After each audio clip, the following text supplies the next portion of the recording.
سورہ نساء آیت نمبر 23۔ بسم اللہ الرحمن الرحیم۔ حرمت حرام کر دی گئی ہیں، علیکم تم پر، امہاتکم تمہاری مائیں، و بناتکم اور تمہاری بیٹیاں، پچھلے بند کر چھوڑو، و اخواتکم اور تمہاری بہنیں، و عماتکم اور تمہاری پھوپھیاں، و خالاتکم اور تمہاری خالائیں، و بنات الاخ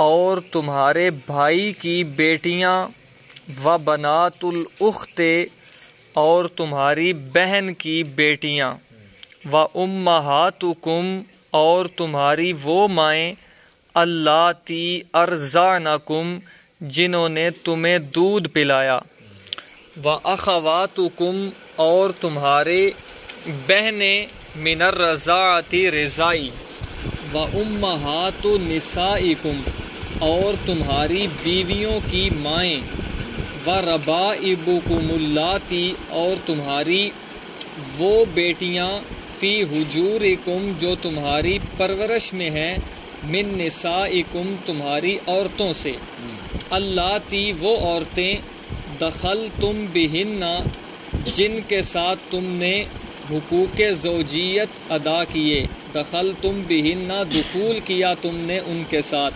فإن لم تکونوا پس اگر نہ دخلتم بہن دخول کیا تم نے ان کے ساتھ، فلا جناح علیکم پھر کوئی حرج نہیں تم پر، وحلائل ابنائکم اور تمہارے بیٹوں کی بیویاں، الذین من اصلابکم وہ بیٹے جو تمہاری پشتوں سے ہیں، وَأَن تَجْمَعُوا اور یہ بھی حرام ہے کہ تم جمع کرو، بین الاختین دو بہنوں کو اکٹھا، الا ما قد سلف سوائے اس کے کہ جو پہلے گزر چکا، ان اللہ بے شک اللہ تعالی، کان غفوراً ہے بخشنے والا، رحیما مہربان رحم کرنے والا۔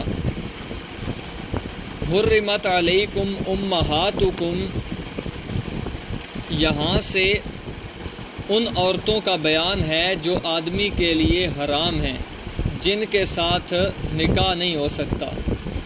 3 قسموں میں اللہ رب العزت نے ان کو بیان کیا۔ بعض محرمات نسبیہ وہ عورتیں جن کا آدمی کے ساتھ نسب اکٹھا ہوتا ہے، خون کہہ لو کہ ایک ہوتا ہے، ان میں جو حرام ہیں وہ 7 قسمیں بیان کی پہلے۔ پھر آگے وہ عورتیں جن کے ساتھ آدمی نے اکٹھا دودھ پیا، یا جس عورت کا دودھ پیا اس دودھ کے سانجھا ہونے کی وجہ سے، پہلی خون کے اکٹھا ہونے کی وجہ سے، دوسرا دودھ ایک ہونے کی وجہ سے جو عورتیں آدمی پر حرام ہوئی ان کا بیان کیا۔ تیسرا ان عورتوں کا بیان کیا جو آدمی کے سسرال کی طرف سے آدمی پر حرام ہو جاتی ہیں، سحری رشتہ جس کو کہتے ہیں، کہ آدمی کی شادی جس گھر میں ہوئی اس گھر سے جو عورتیں حرام ہوئی ان کا بیان کیا۔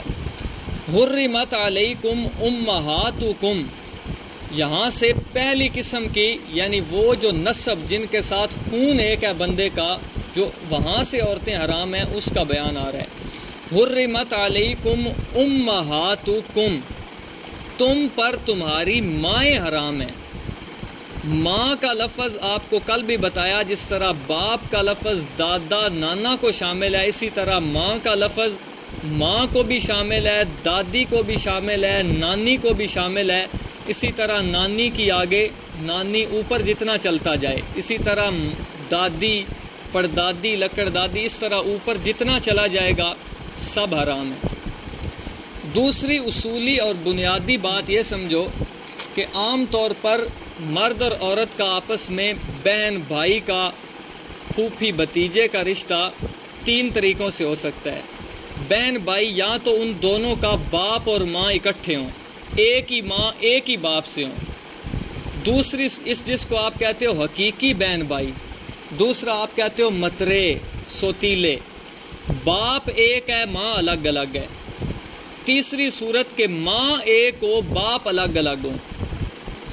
کوئی بھی تمہاری ماں یعنی دادا ایک ہو، دادیاں اس کی 2 3 4 شادیاں ہوں، سب حرام ہوں گی. اسی طرح نانی کی بہن وغیرہ سب کی سب کیا ہوں گی؟ حرام. پھر نانی کی بہن عام ہے، وہ ماں شریک ہو، باپ شریک ہو، ماں باپ دونوں شریک ہو، سب حرام ہوں گی. وَبَنَاتُكُمْ اور تمہاری بیٹیاں. بیٹیوں سے مراد آدمی کی حقیقی بیٹیاں، آدمی کی پوتیاں، آدمی کی دوتریاں، جس کو دوتریاں سب نیچے تک سب حرام ہیں. اسی طرح اخواتکم تمہاری بہنیں، ہر قسم کی بہنیں، چاہے ماں شریک ہو، چاہے ماں باپ دونوں شریک ہو یا صرف باپ شریک ہو، سب حرام ہیں. وعماتکم اور تمہاری پھوپھیاں. پھوپھیاں بھی عام ہے کہ دادا دادی دونوں سے ہو یا صرف دادی سے دونوں ہوں یا دادے سے دونوں ہوں، الگ الگ یعنی ان کا باپ ہو، الگ ماں ہو، جس طرح کی بھی صورت، ان تینوں میں ہر قسم کی دادی آدمی کے لیے اپنا دادی نہ پھوپھی ہر قسم کی حرام ہے. وخالاتکم اسی طرح تمہاری خالائیں، چاہے وہ ماں کی حقیقی بہنیں ہیں یا سوتیلی بہنیں ہیں، جس طرح کی بھی ہیں سب حرام ہوں گی. وبنات الاخ اور بھائی کی بیٹی، یہ بھی حرام ہے، چاہے اس کی 4 بیویاں ہوں، چاروں سے جتنی ہوں گی سب کیا ہوں گی؟ حرام ہوں گی. وبنات الاخت اور بیٹی کی اپنا بہن کی بیٹیاں یعنی بھانجیاں آدمی کی، وہ سب حرام ہیں. وَأُمَّهَاتُكُمْ یہاں سے دوسری قسم شروع ہو رہی ہے، وہ رشتے جو دودھ اکٹھا ہونے کی وجہ سے حرام ہیں. تو یاد رکھو 2 سال کی عمر تک اگر کوئی بچہ بچی جس بھی عورت کا دودھ پئیں گے تو جتنے بچوں نے اس عورت کا دودھ پیا وہ آپس میں بہن بھائی ہوں گے، اور ان کو رضائی بہن بھائی کہا جاتا ہے، اور آپس میں ایک دوسرے کے لیے حرام ہوں گے، نکاح نہیں ہو سکتا. دودھ کی عمر ایک تو 2 سال کی عمر تک پیا ہو، اس سے زائد نہیں. دوسرا پھر کسی بھی طریقے کے ساتھ، خواہ ماں کے پستان سے اس نے چوسا ہو یا آج کل فیڈر میں ڈال کے اس کے پیٹ میں ڈالا گیا ہو یا ناک کے ذریعے، کسی بھی طرح اس کے معدے میں جس عورت کا دودھ چلا جائے گا وہ عورت اس کی ماں بن جائے گی 2 سال کے اندر، اس سے زائد نہیں. وَأُمَّهَاتُكُمُ اللَّاتِي اور تمہاری وہ مائیں أَرْضَعْنَكُمْ جنہوں نے تمہیں دودھ پلایا. اب دودھ کی طرف سے جو یہ 7 رشتے خون کی وجہ سے حرام ہوئے، یہ 7 رشتے دودھ کی وجہ سے بھی حرام ہو جاتے ہیں. جس عورت کا آپ نے دودھ پیا وہ عورت بھی حرام ہوگی، اس کی بہن بھی. پھوپھی بھی جو رضائی طرف سے پھوپھی لگے گی، یعنی جس عورت کا دودھ پیا اس کے خامد کی بہن، وہ بھی حرام ہو جائے گی.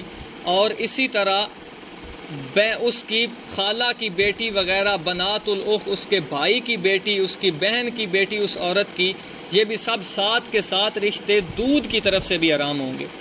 وَأَخَوَاتُكُم مِّنَ الرَّضَاعِ وہ بہنیں جنہوں نے آپ کے ساتھ اکٹھا دودھ پیا. وَأُمَّهَاتُ نِسَائِكُمْ یہ تیسری قسم کا بیان ہے کہ جو سسرال کی طرف سے رشتے حرام ہوں گے. اُمَّهَاتُ نِسَائِكُمْ تمہاری عورتوں کی مائیں.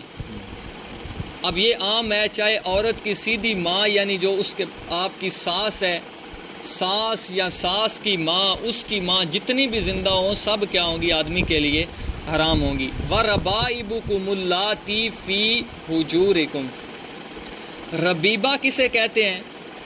ایک آدمی نے ایسی عورت سے شادی کی جس کا پہلے کہیں نکاح ہوا تھا اور وہاں سے اس کی اولاد بھی ہو، اور وہ اولاد اگر بچی ہو تو اس بچی کے ساتھ آدمی کے لیے نکاح کرنا جائز نہیں ہوگا. لیکن اس کے لیے ایک بات پہلے کل کے سبق میں گزر گئی کہ مسجد میں بیٹھ کر اگر ایک آدمی کا نکاح ہو کسی عورت کے ساتھ، محض نکاح سے ہی یہاں بھی مسجد میں بیٹھا ہے، اس عورت کی ماں اس کے لیے ہمیشہ ہمیشہ کے لیے حرام ہوگی. جس عورت کے ساتھ نکاح ہوا اس کی جو ماں ہے وہ پکی صرف نکاح سے ہی حرام ہو گئی ہے. البتہ جو اس عورت جس کے ساتھ نکاح کیا اگر اس کی کہیں پیچھے کسی شور سے اولاد ہو، بیٹیاں وغیرہ ہوں، وہ بیٹیاں ابھی تک حرام نہیں ہوئیں، جب وہ اس عورت کے ساتھ ہم بستری کرے گا تب حرام ہو جائیں گی۔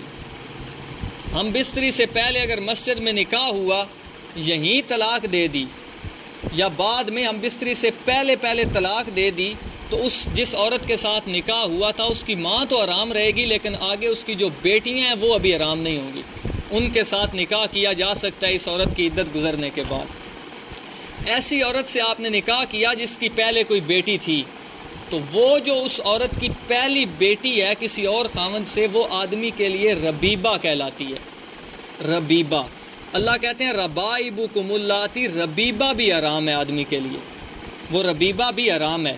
آگے عام طور پر یہ ہوتا ہے کہ وہ عورت کے ساتھ ہی بچی آ جاتی ہے، اس صورت کا بیان ہے کہ عام طور پر یہ ہے کہ آپ کی پرورش میں ہی رہے گی۔ بہرحال عام ہے، چاہے وہ عورت کے ساتھ آئے بچی تب بھی حرام ہے، کہیں پیچھے چھوڑ کے آ جائے پھر بھی حرام ہے، اس کے ساتھ اس مرد کا نکاح نہیں ہو سکتا جب اس عورت سے ہم بستری ہوگی۔ ربائبکم اللاتی، تمہاری وہ ربیبہ بیٹیاں، فی حجورکم، جو تمہاری گود میں ہے یعنی تمہاری پرورش میں ہے، من نسائکم، تمہاری ان عورتوں سے، دخل تم بہن، جن سے تم نے ہم بستری کر لی۔ واضح ہوگی پہلے بات کہ ہم بستری سے پہلے طلاق ہو جائے تو اس عورت کی اس بیٹی کے ساتھ نکاح ہو سکتا ہے۔ فَإِن لَمْ تَكُونُوا، آگے آ رہا ہے، اگر نہیں تم نے ان سے ہم بستری کی، فَلَا جُنَاحَ عَلَيْكُمْ، کوئی حرج نہیں، تم ان ربیبہ سے جو نسبت ظاہراً ربیبہ بنے گی حقیقتاً نہیں، ان سے نکاح کر سکتے ہو۔ وَحَلَائِلُ أَبْنَائِكُمْ، اسی طرح تمہارے بیٹوں کی بیویاں تمہارے لیے حرام ہیں۔ اب بیٹوں عام ہیں، بیٹا ہو، پوتا ہو، پڑپوتا ہو، سب عام ہے۔ اسی طرح بھانجے وغیرہ آدمی کے، بھتیجے وغیرہ، یہ بھی سب بیٹوں کے حکم میں ہیں۔ ان کی جو بیویاں ہیں وہ آدمی کے لیے حلائل ابنائکم حرام ہیں۔ الذین من اصلابکم، لیکن وہ جن کے ساتھ تمہارا خون ایک ہو۔ اس سے رد ہے جاہلیت کی ایک رسم پر۔ جاہلیت میں اگر کوئی بندہ کسی کو متبنہ بنا لیتا، منہ بولا بیٹا، تو اس پر بھی بیٹے حقیقی والے احکام جاری کرتا۔ جس طرح حقیقی بیٹے کی بیوی کے ساتھ نکاح نہیں ہو سکتا، اس طرح وہ کہتے منہ بولے بیٹے کی بیوی کے ساتھ بھی نکاح نہیں ہو سکتا۔ اس رسم کا رد کیا کہ منہ بولے بیٹے کی بیوی کے ساتھ نکاح ہو سکتا ہے، حقیقی بیٹے والے اس کے احکام نہیں۔ یہ من اصلابکم اس پر رد ہے۔ وَأَن تَجْمَعُوا بَيْنَ الْأُخْتَيْنِ، اور یہ بھی حرام ہے کہ دو بہنیں ایک وقت میں تم نکاح کے اندر اکٹھی کرو۔ پھر وہ دو بہنیں عام ہیں کہ ان کا خون ایک ہو یا ان کا دوسری طرف سے دودھ ایک ہو، یعنی دو مختلف عورتوں نے، بچیوں نے ایک ہی عورت کا دودھ پیا، تو ان دو بچیوں کو آدمی اپنے نکاح میں اکٹھا نہیں رکھ سکتا۔ پھر اکٹھا ان کو غلام بنا کر دونوں کے ساتھ ہم بستری اکٹھی نہیں کر سکتا۔ مثلا دو ایسی عورتیں آدمی کی غلام بن جائیں، ایک کے ساتھ ہم بستری کر سکتے ہیں، دوسری کے ساتھ نہیں۔ اسی طرح دو بہنیں نکاح میں اکٹھی نہیں ہو سکتی۔ یہ ہو سکتا ہے کہ ایک عورت اب آپ کے نکاح میں ہے، اس کو طلاق دی، اس کی عدت گزر جائے، اب اس کی دوسری بہن کے ساتھ نکاح ہو سکتا ہے، لیکن اکٹھی نہیں رکھ سکتے۔ الا ما قد سلف، جاہلیت میں یہ کام تھا، اس پر اللہ نے کہا کہ جو گزر گیا وہ گزر گیا۔ کل کے سبق میں بھی یہ آیا تھا تو بتایا تھا کہ مسئلے کے علم سے پہلے جو گزر گیا اس کے لیے یہ حکم ہے۔ آدمی کو پتہ نہیں تھا، جو رشتے مشرکوں کی طرف ہو گئے، آل شرک کافروں کے ساتھ جو رشتے ہو چکے، کسی کی بہن، بیٹی، پھوپھی کا، الا ما قد سلف، وہ تو گزر چکا ہے، آئندہ نہیں جب مسئلہ پتہ چل گیا۔ ان اللہ کان غفور الرحیم، جو ہو گیا ہے اللہ اسے بخشنے والا ہے، مہربان ہے۔ عام یعنی تین قسم کی محرمات بیان ہوئی ہیں۔ ایک وہ جن کے ساتھ خون اکٹھا ہے، سات ہیں وہ۔ دوسرا جن کے ساتھ دودھ اکٹھا ہے، وہ بھی انہی سات والے رشتے وہاں سے بھی حرام ہو جاتے ہیں۔ تیسرا سسرال کی طرف سے جو رشتے حرام ہوئے۔ پھر بہن بھائی ہر قسم کا مراد ہے، ماں باپ شریک ہو، صرف باپ شریک ہو، صرف ماں سے ماں شریک ہو یعنی ماں صرف ایک ہو، سب حرام ہو جائیں گے۔ آخر میں کافی ساتھیوں نے کہا کہ قربانی کے مسائل بھی ہونے چاہیے۔ تین بنیادی باتیں ہیں قربانی کی، شرائط تین ہیں۔ عقیدہ پاک ہونا چاہیے، پلیت نہ ہو۔ نیت پاک ہو پلیت نہ ہو، مال پاک ہو۔ جانور تو عیب سے پاک ہوگا تب بھی لگے گا۔ جانور میں عیب کسے کہتے ہیں؟ جس کی وجہ سے تاجر قیمت کم کر دیں، اور اس کے لیے عام مقدار یہ مقرر کی گئی ہے کہ کوئی بھی عضو جانور کا تیسرے حصے سے اگر زیادہ کم ہو جائے تو وہ نہیں لگے گا۔ کوئی بھی عضو، اس کا کان ہے، دم ہے، کوئی بھی اس طرح کا عضو تیسرے حصے سے زائد اگر کٹ جائے تو پھر وہ عیب شمار ہوتا ہے، تاجر اس کی وجہ سے قیمت کم کرتے ہیں، ایسا جانور قبول نہیں ہوگا۔ اسی طرح کوئی لاغر جانور ہے، ایسی بیماری والا ہے جس سے اس کے گوشت میں نقصان ہے، ایسے جانور بھی نہیں لگیں گے۔ عقیدہ پاک ہونا چاہیے، پلیت نہ ہو، ختم نبوت کا دشمن نہ ہو، اصحاب رسول کسی ایک صحابی سے بغض رکھنے والا نہ ہو، توحید کی تمام اقسام کو ماننے والا ہو، توحید کی کسی قسم کا منکر نہ ہو، علم الغیب، حاضر ناظر، یہ سب عقیدے اللہ کے لیے رکھے، مختار کل، سب اختیارات کا مالک اللہ کو سمجھتا ہو۔ اسی طرح عالم الغیب، حاضر ناظر، سب اختیارات کا مالک اللہ کو سمجھے، ما فوق الاسباب، دیکھنے والا، جاننے والا، سننے والا اللہ کو سمجھے۔ اللہ کے علاوہ مردوں کے ما فوق الاسباب سننے کا قائل ہو، چاہے عام مردوں کے، چاہے امام الانبیاء صلی اللہ علیہ وسلم کے درود و سلام عادتاً سننے کا قائل ہو، تو اس کا عقیدہ پلیت ہے، اس کے ساتھ قربانی اس کی اپنی بھی نہیں، کسی کو شریک کیا اس کی بھی نہیں ہوگی۔ اسی طرح اگر کوئی آدمی قرآن مقدس کی حاکمیت کو نہیں مانتا، قرآن کو جج کتاب نہیں مانتا، قرآن کو ترازو نہیں مانتا، قرآن کے مقابلے میں اپنے بزرگ پیش کرے، اکابر پیش کرے، یا اکابر کی لکھی ہوئی کتاب پیش کرے، کوئی بھی کتاب و المہند پیش کرے، فیضان سنت کرے یا فضائل اعمال پیش کرے قرآن کے مقابل، وہ بے ایمان ہے، اس کا عقیدہ پلیت ہے، اس کے ساتھ قربانی نہیں ہو سکتی۔ مال پاک ہونا چاہیے، کوئی آدمی عشر نہیں دیتا، زکوٰۃ نہیں دیتا، اسی طرح وراثت، یتیموں کا مال ہڑپ کر رہا ہے، اسی طرح حرام طریقے سے کوئی مال کما رہا ہے، پیشہ حرام ہے، جس طرح بینک کی نوکری ہے، عام طور پر حجام کا پیشہ ہے، اور اسی طرح یہ آپ کے بیمہ پالیسیوں والوں کے اندر اس کی شرکت ہے، یہ حرام سودی جتنے بھی کاروبار ہیں، اور اسی طرح دھوکے کے ساتھ اگر تجارت کرتا ہے، 2 نمبر چیز 1 نمبر بنا کر بیچے، فوت شدہ حرام مرغی اس کی تکبیر کر کے پھر بیچتا رہے، یہ سب حرام طریقے سے اگر مال کماتا ہے اس کے ساتھ قربانی نہیں ہوگی۔ اسی طرح تعویذوں پر جو اجرت لیتا ہے، تعویذ گر ملا، اس کے ساتھ بھی قربانی نہیں ہوگی۔ اور یہ کل خور مولوی جتنے بھی بدعات کے ذریعے حرام پیسہ کماتے ہیں، ان کے ساتھ بھی قربانی نہیں ہوگی۔ مال کا پاک ہونا ضروری ہے، تجارت ہو تو طریقہ شریعت کے مطابق ہو، پاک۔ 2 نمبر چیز بیچ رہا ہے بتا کے، وہ پیسے لے، پھر ٹھیک ہے۔ اور اسی طرح اور بھی مختلف صورتیں ہیں مال ناپاک ہونے کی جو انشاءاللہ ساتھ ساتھ آئیں گی۔